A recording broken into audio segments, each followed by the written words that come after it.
नमस्कार, आपका स्वागत है हमारे खास कार्यक्रम हरियाणा डायरी में। इस कार्यक्रम का एक ही उद्देश्य है कि आप तक हरियाणा के हर उस विकास की जानकारी पहुंचाई जाए जो मुख्यमंत्री मनोहर लाल के नेतृत्व में लगातार किया जा रहा है। तो बने रहिए हमारे साथ और देखते रहिए हमारा खास कार्यक्रम हरियाणा डायरी।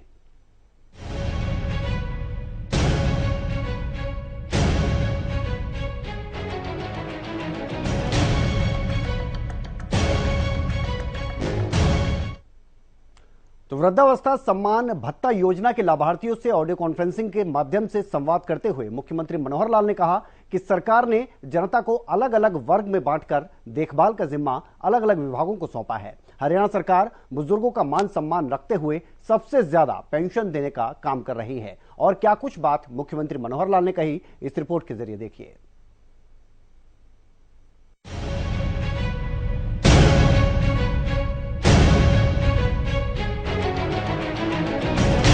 हरियाणा के मुख्यमंत्री मनोहर लाल हर वर्ग का ख्याल रखने के मकसद से काम कर रहे हैं। प्रदेश सरकार की योजनाओं का लाभ समाज के अंतिम व्यक्ति तक पहुंचे, इसके लिए सरकार ने जनता को अलग अलग वर्ग में बांटकर देखभाल का जिम्मा अलग अलग विभागों को सौंप दिया है। वृद्धावस्था सम्मान भत्ता योजना के लाभार्थियों से ऑडियो कॉन्फ्रेंसिंग के माध्यम से संवाद करते हुए मुख्यमंत्री मनोहर लाल ने ये बातें कही। आपका अपना परिवार है, बेटे बेटियां, बहुएं हैं, दामाद हैं, भाई बहन हैं, वो एक परिवार है। लेकिन जब मैं आप सबको देखता हूं तो मुझे भी आभास होता है कि मैं भी एक परिवार रखता हूं। लेकिन मैंने अपने उस छोटे दायरे में कभी परिवार को नहीं माना। मैंने माना है कि पूरे हरियाणा की जनता 2,87,00,000 लोग, लगभग 72 लाख परिवार, ये सब मेरा परिवार है। और इस नाते से आप मेरे परिवार के साथी हैं, मेरे भाई बहन हैं। अब आपकी तकलीफ जब बढ़ती है तो उस तकलीफ को मैं भी महसूस करता हूं कि किस प्रकार की तकलीफें 60 वर्ष की आयु के बाद हो जाती हैं। इन तकलीफों को दूर करने के लिए हमने एक प्रोग्राम तो बहुत शुरू किए हैं, परिवार के नाते भी, व्यक्ति के नाते भी। साथ ही एक बात जो हमको सबको स्मरण है कि कुछ वर्ष पहले हरियाणा के अंदर ऐसे परिवारों के लिए, ऐसे व्यक्तियों के लिए जिनकी आयु 60 वर्ष से ऊपर हो जाती है, उनको एक सम्मान निधि के नाते भी योजना शुरू की थी। और वो योजना शायद 100 रुपए के आसपास से शुरू हुई थी। समय बढ़ते बढ़ते उसमें बढ़ोतरी हुई। और मुझे ध्यान है कि जब 2014 में हम लोगों ने सरकार संभाली तो उस समय ये पेंशन 1,000 रुपया मासिक थी। हमें लगा कि इसमें बहुत कमी है, इसको बढ़ाना चाहिए। लगातार हर वर्ष 200 रुपए, 250 रुपए, 200 रुपए, इस नाते से बढ़ाते बढ़ाते और अभी 1 अप्रैल अगला जो 2023 का महीना शुरू होने वाला है, उस समय ये हमारी जो पेंशन है, जो सम्मान निधि है, ये 2,750 रुपए हो जाएगी। कहां 1,000 रुपया, कहां 2,750 रुपया। अब इस नाते से हम अपने प्रदेश के लगभग 18.5 लाख बुजुर्गों को ये हर महीने राशि पहुंचाते हैं।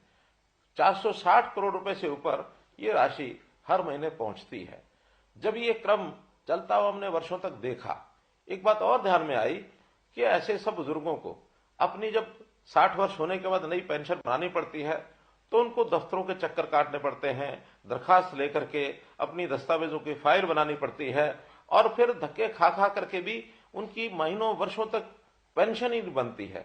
कभी उनका सिफारिशी कोई नहीं मिलता उनको। बहुत से लोग बीच में एजेंट खड़े हो जाते हैं। उस नाते से एक तकलीफें, एक धक्के जो खाने पड़ते थे, ये एहसास जब हमको हुआ तो हमें लगा कि ये बहुत ही एक अन्यायपूर्ण एक व्यवस्था है, इसको बदलना चाहिए। हमने इसमें बदल करके जब परिवार पहचान पत्र बनाया और हर परिवार का डाटा ये हमारे पास आ गया, तो उस परिवार के डाटा के अंतर्गत हमको पता लगा कि कितने ऐसे व्यक्ति हैं जो कब 60 वर्ष के होने वाले हैं, आयु के हिसाब से उसकी जानकारी हमें तुरंत मिलने लग गई।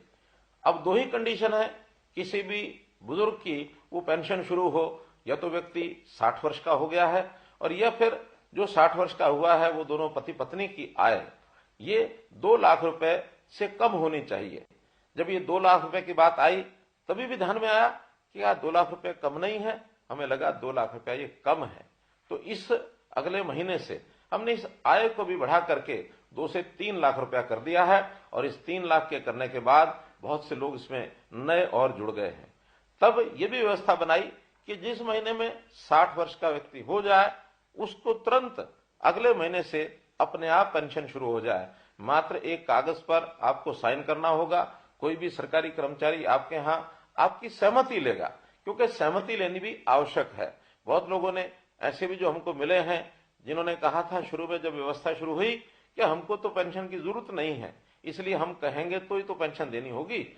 इस नाते से हमको ये भी लगा कि ऐसे बहुत से लोग हैं जो शायद ऐसे अवस्था के बाद भी उनको लगता है कि इस पेंशन का सरकार के ऊपर बोझ न डाला जाए, तो अपनी असहमति भी प्रकट करते हैं।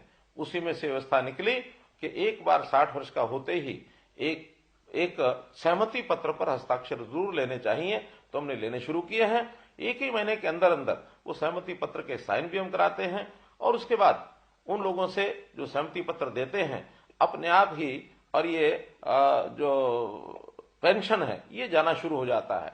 हमने लगभग 6 महीने पहले इस व्यवस्था को शुरू किया था, और इन 6 महीनों में 16,500 लोगों को और ऑटोमेटिकली अपने आप पेंशन मिली। तो ऐसे जो 16,500 लोग हैं, आज मैं उन सब 16,500 लोगों से उनके साथ टेलीफोन का संपर्क करके और ये बातचीत कर रहा हूं। निश्चित रूप से आपके मैं अनुभव भी बाद में सुनना चाहूंगा कि इस ऑटोमेटिक पेंशन बनने में कहीं आपको कोई कठिनाई तो नहीं आई है। मेरा पूरा विश्वास है कि ये कठिनाई नहीं आई होगी। अगर कोई आई भी होगी तो इसको हम तुरंत जो है दुरुस्त भी करेंगे, ठीक भी करेंगे। अब ये तो ऑटोमेटिक पेंशन बनने की बात है, लेकिन हम लोगों ने इस पेंशन को जो पहले से बनी हुई है उसमें भी लगभग 18.5 लाख परिवार जो मैंने बताए हैं उनको हम ये पेंशन दे रहे हैं।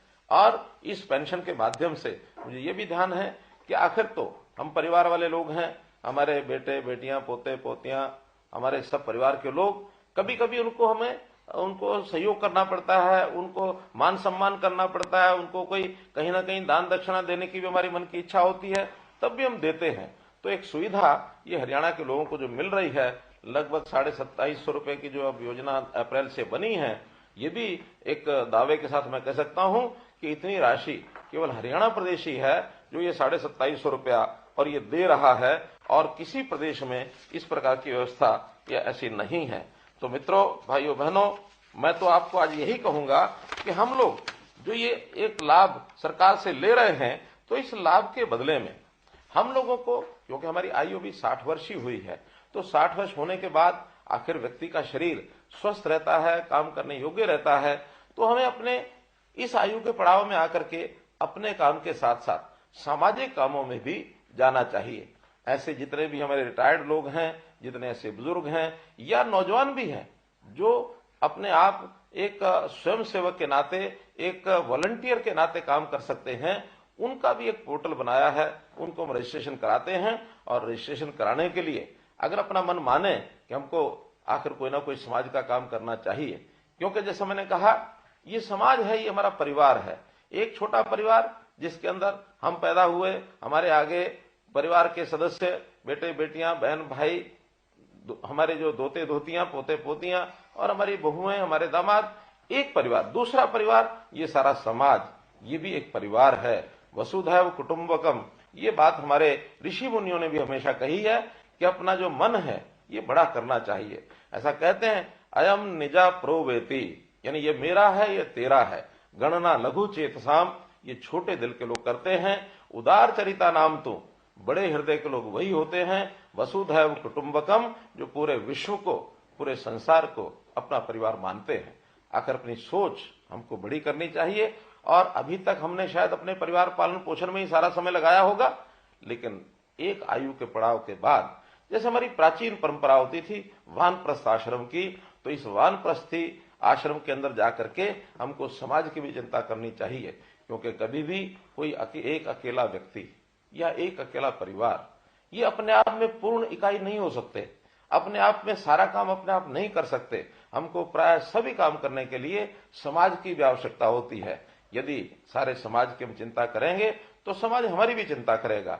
तो इसलिए वॉलंटियर बनने के लिए हमने जो पोर्टल बनाया है, उस पोर्टल के बारे में मैं बताता हूं।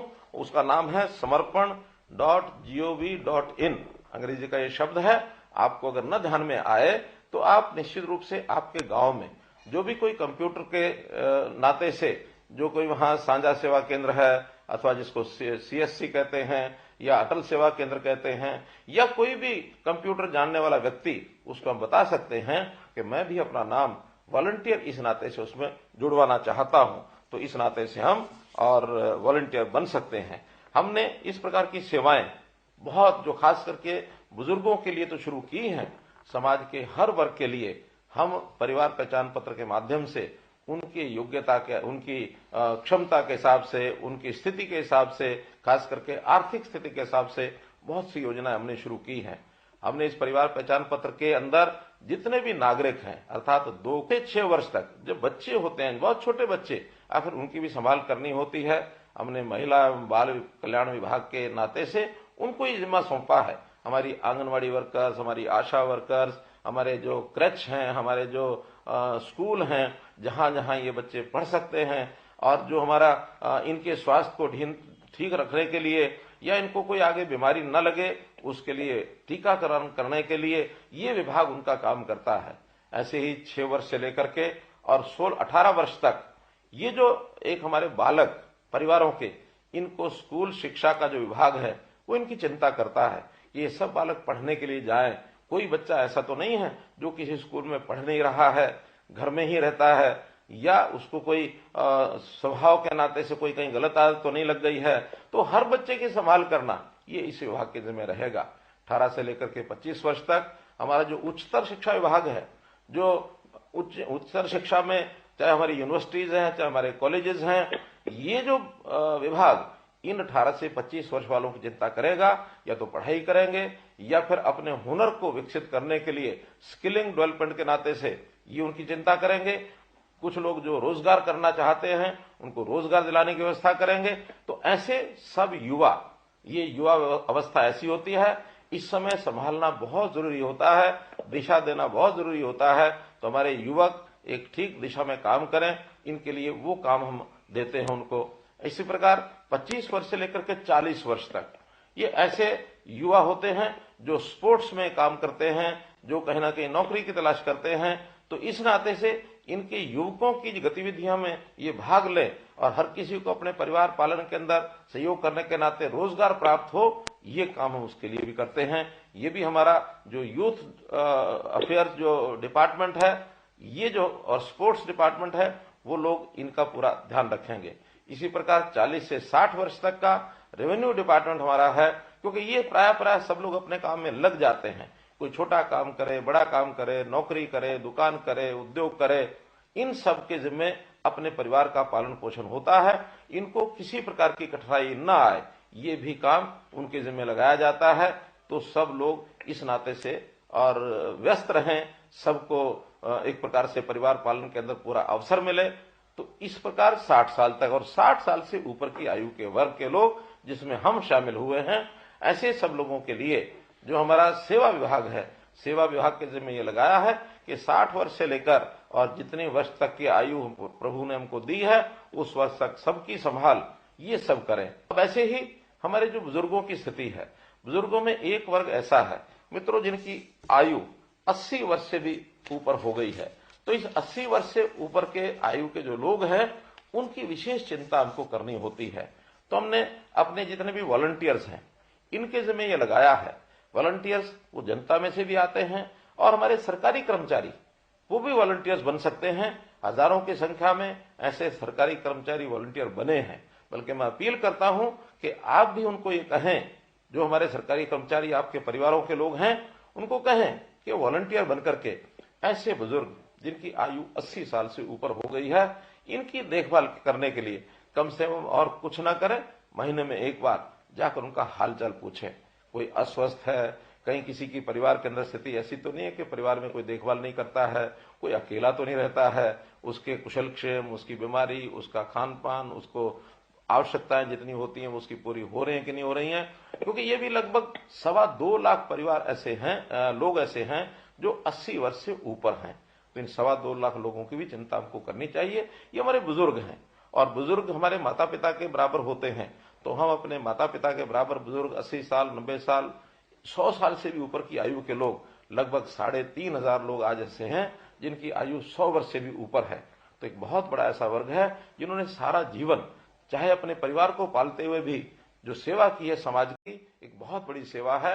तो हम आज उन बुजुर्गों को जरूर देखभाल करें।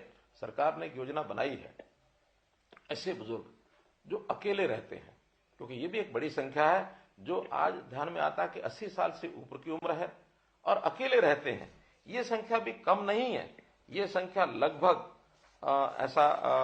जो मेरी जानकारी है, ये लगभग 28,000 लोग ऐसे हैं जो अकेले रहते हैं और जिनकी आय वो लगभग 1,80,000 रुपए तक है। तो इनकी भी चिंता हमको सबको करनी है। तो ऐसे परिवारों को जो अकेले अकेले हैं, उनका बहुत मुश्किल है उनको अपने जीवन यापन करना, उनको परिवार की सहायता नहीं मिल रही है, या कई बार पारिवारिक छोटे मोटे विवाद होते हैं, उसके कारण से माता पिता को कई बार बच्चे भी दूर कर देते हैं, जो एक बहुत अच्छी बात नहीं है। बहुत इसको हमको संभालने की आवश्यकता है कि जिस परिवार को पाला पोसा बुजुर्ग ने, वो बच्चे उन परिवारों बुजुर्गों की जरूर उसकी देखभाल रखें, उनकी चिंता करें। आखिर उन्होंने आज तक हमको पाला है, आज जरूरत उनकी आवश्यकता है उनको सहायता करने की, तो हम सहायता करेंगे। एक वर्ग ऐसा हमको ध्यान में आया कि आयु भी 80 वर्ष से ऊपर है, अकेले रहते हैं और उनकी अपनी इनकम हमारे डाटा के हिसाब से 25,000 रुपए से कम है। ऐसे भी 3600 लोग हैं। अब ये 3600 लोगों की हालत क्या होती होगी? जब हमने इसका विचार किया तो हमने घोषणा की है कि अभी अप्रैल से इन सब लोगों के लिए जो वृद्ध आश्रय स्थल, सेवा आश्रम, वरिष्ठ नागरिक सेवा आश्रम, इन सेवा आश्रमों में उनको हम कहेंगे कि जाकर के वो वहां रहें, ताकि उनकी अपनी व्यक्तिगत कोई भी आवश्यकता है, चाहे वो बीमारी की है, चाहे उनके रहन सहन की, खाने पीने की, चाहे रहने के स्थान की, चाहे कपड़ों की, कोई भी आवश्यकता वो उनकी हम पूरी करेंगे। और ये सरकार की व्यवस्था में सब रहें, ताकि अगर वो सहमत होंगे उन सबको हम इन सेवा आश्रमों में रखेंगे। तो इस प्रकार मेरा तो आप लोगों से यही है कि हम लोग इन सब चीजों को समझते हुए, हम सामाजिक प्राणी हैं, तो समाज के नाते से हम लोग इन विषयों के ऊपर आगे बढ़ें। मुख्यमंत्री मनोहर लाल ने कहा कि समाज के हर वर्ग की सेवा के लिए समाज के लोगों की भी जरूरत होती है। मुख्यमंत्री ने अपील की कि वॉलंटियर के तौर पर समाज के लोग आगे आएं और हमारे बुजुर्गों का भी ख्याल रखने के लिए जो पोर्टल हमने बनाया है उस पर रजिस्ट्रेशन करवाएं और समाज को आगे बढ़ाने में अपनी भागीदारी निभाएं।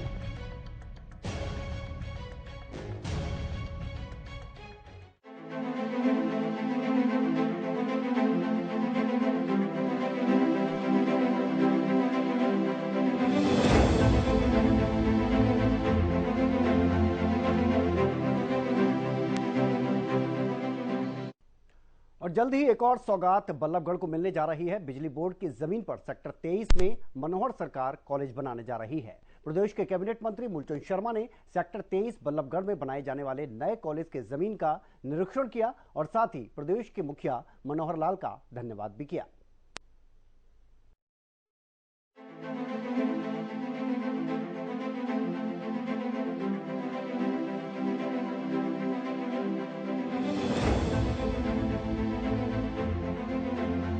मुख्यमंत्री मनोहर लाल के नेतृत्व में हरियाणा के हर जिले, हर गांव का एक समान विकास हो रहा है। हर क्षेत्र को उसकी मांग के अनुसार नई नई सौगात देने का काम हरियाणा सरकार की तरफ से किया जा रहा है। गुरुवार को ही बल्लभगढ़ में सीएम ने 3 परियोजनाओं का उद्घाटन किया। अब जल्द ही एक और सौगात बल्लभगढ़ को मिलने जा रही है। प्रदेश के कैबिनेट मंत्री मूलचंद शर्मा ने सेक्टर 23 बल्लभगढ़ में बनाए जाने वाले नए कॉलेज के जमीन का निरीक्षण किया। मूलचंद शर्मा ने प्रदेश के मुख्यमंत्री मनोहर लाल का धन्यवाद करते हुए कहा कि उन्होंने बल्लभगढ़ में बेटियों के लिए कॉलेज देकर बहुत ही सराहनीय कार्य किया है। कैबिनेट मंत्री ने कहा कि बल्लभगढ़ विधानसभा और उसके आसपास लगते हुए घने आबादी वाले क्षेत्र में लाखों की आबादी के बीच बिजली बोर्ड की जमीन पर सेक्टर 23 में छात्र छात्राओं के लिए जल्द ही मनोहर सरकार कॉलेज बनाने जा रही है। बिजली बोर्ड से उच्च शिक्षा विभाग को जल्द ही जमीन ट्रांसफर हो जाएगी। उसके बाद कॉलेज निर्माण की आधारशिला रखी जाएगी। इस कॉलेज के बनने से बल्लभगढ़ विधानसभा और उसके आसपास लगते इलाके के बच्चों को न्यूनतम फीस पर शिक्षा मिलेगी। मूलचंद शर्मा ने कहा कि फरीदाबाद, बल्लभगढ़ और उसके आसपास के इलाकों में लाखों की आबादी में मजदूर वर्ग रहता है, जो अपने बच्चों को शिक्षा के लिए दूर भेजने या फिर प्राइवेट कॉलेजों में पढ़ाने में असमर्थ है। हरियाणा सरकार जर्जर अवस्था में पड़ी हुई बिजली बोर्ड की इस कॉलोनी में करीब 5 एकड़ से ज्यादा जमीन पर नया कॉलेज बनवाएगी। उन्होंने कहा कि जब बेहतर शिक्षा बच्चों को मिलेगी तो वो सरकारी नौकरी के साथ साथ अपना व्यापार अच्छे ढंग से कर सकेंगे और प्रदेश का शिक्षा का स्तर भी मजबूत होगा।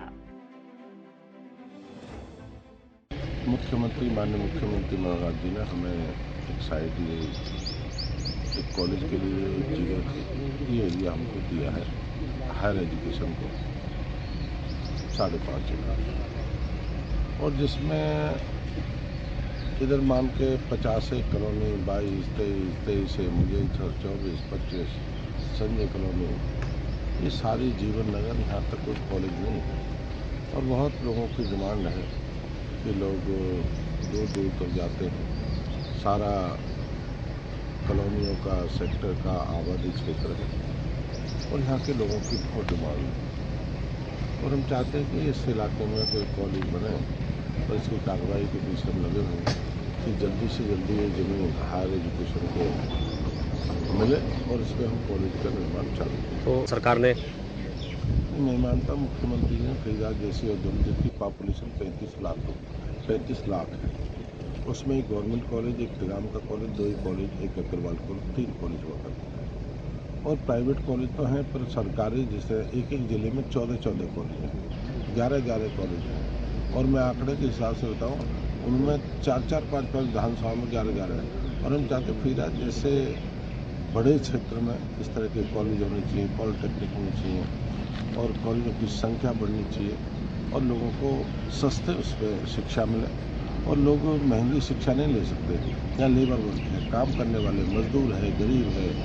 आम आदमी जो महंगी शिक्षा नहीं लेता वो सरकारी कॉलेज में पढ़ता है, बच्चों को पढ़ाता और मैं मानता हूँ जितने प्रदेश के मुख्यमंत्री के नेतृत्व में कि जितने बच्चे आए हैं सरकारी स्कूलों से ज़्यादा बच्चे क्षेत्र में सरकारी स्कूल आए हैं तो इस सरकारी जो है शिक्षा इसको हमें आगे बढ़ाना है।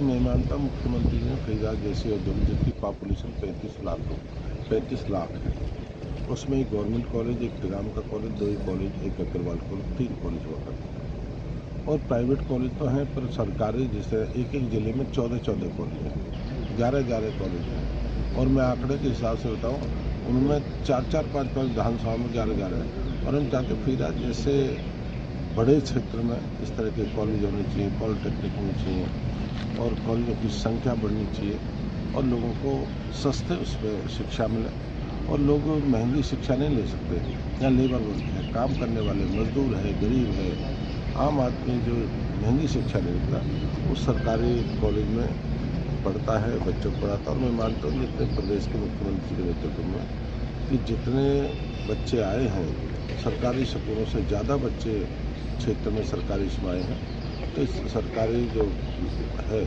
शिक्षा इसको हमें आगे बढ़ाना है। हरियाणा सरकार प्रदेश के मुख्यमंत्री मनोहर लाल के नेतृत्व में शिक्षा और चिकित्सा को बेहतर करने के लिए प्रयासरत है और इस क्षेत्र में सरकार जमकर विकास कार्य करवा रही है। इसके साथ साथ हरियाणा की सरकार भ्रष्टाचार पर नकेल कसने के लिए संकल्परत है और भ्रष्टाचारियों को सबक सिखाने का काम भी कर रही है।